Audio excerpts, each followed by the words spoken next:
Si Jesus ang tanging daan patungo sa Ama. Sinabi ni Jesus sa kanila, "Huwag kayong mabagabag. Magtiwala kayo sa Diyos at magtiwala rin kayo sa akin. Sa tahanan ng aking Ama ay maraming silid. Pupunta ako roon para ipaghanda kayo ng lugar. Hindi ko ito sasabihin kung hindi ito totoo. Kapag naroon na ako at naipaghanda na kayo ng lugar, babalik ako at isasama kayo, upang kung nasaan ako, ay naroon din kayo. At alam nyo na ang daan papunta sa pupuntahan ko." Sinabi ni Tomas sa kanya, "Panginoon, hindi po namin alam kung saan kayo pupunta. Paano po namin malalaman ang daan?"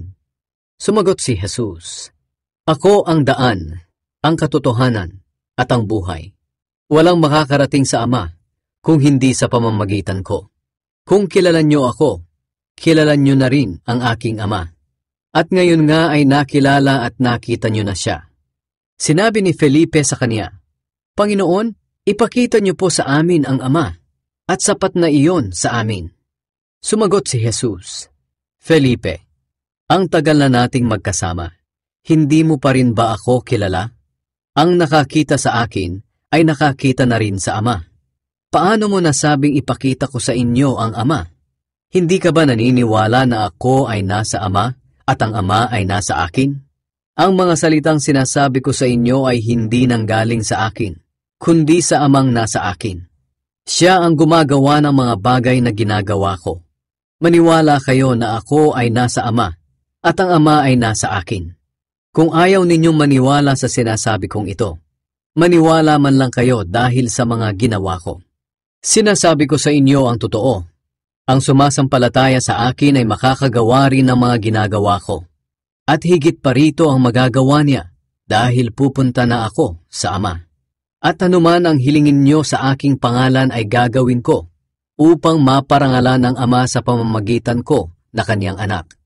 Oo, gagawin ko ang anumang hilingin ninyo sa aking pangalan." Ipinangako ni Jesus ang banal na Espiritu.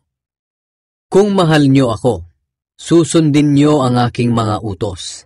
At hihilingin ko sa Ama na bigyan niya kayo ng isang tagatulong na sa inyo magpakailanman. Siya ang banal na Espiritu na tagapagturo ng katotohanan. Hindi siya matanggap ng mga taong makamundo dahil hindi siya nakikita o nakikilala ng mga ito.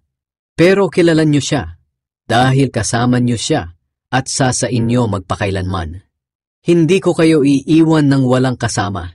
Babalik ako sa inyo. Kaunting panahon na lang at hindi na ako makikita ng mga tao sa mundo. Pero makikita niyo ako. At dahil buhay ako, mabubuhay din kayo. Sa araw na iyon, malalaman ninyo na ako nga ay nasa aking Ama, at kayo ay nasa akin, at ako ay nasa inyo. Ang sinumang tumatanggap at sumusunod sa mga utos ko ang siyang nagmamahal sa akin. At ang nagmamahal sa akin ay mamahalin din ng aking Ama. Mamahalin ko rin siya, at ipapakilala ko ang aking sarili sa kanya."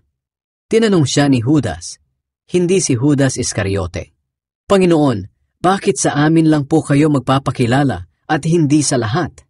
Sumagot si Jesus, "Ang nagmamahal sa akin ay susunod sa aking salita.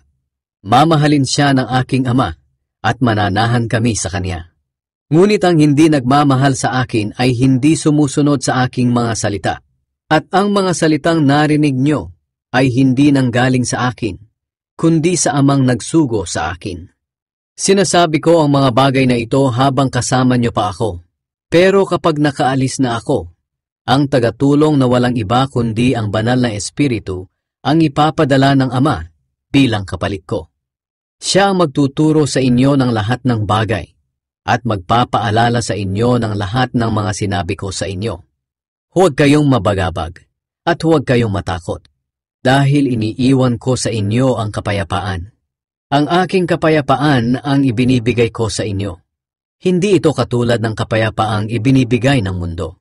Narinig nyo ang sinabi ko na aalis ako, pero babalik din sa inyo. Kung mahal nyo ako, ikasisiyan nyo ang pagpunta ko sa Ama, dahil mas dakila ang Ama kaysa sa akin. Sinasabi ko ito ngayon sa inyo bago pa man mangyari, upang sumampalataya kayo sa akin kapag nangyari na ito. Hindi na ako magsasalita ng matagal dahil dumarating na si Satanas na siyang naghahari sa mundong ito. Wala siyang kapangyarihan sa akin. Ngunit upang malaman ng lahat na mahal ko ang aking Ama, ginagawa ko ang iniuutos niya sa akin. Halina kayo, umalis na tayo rito.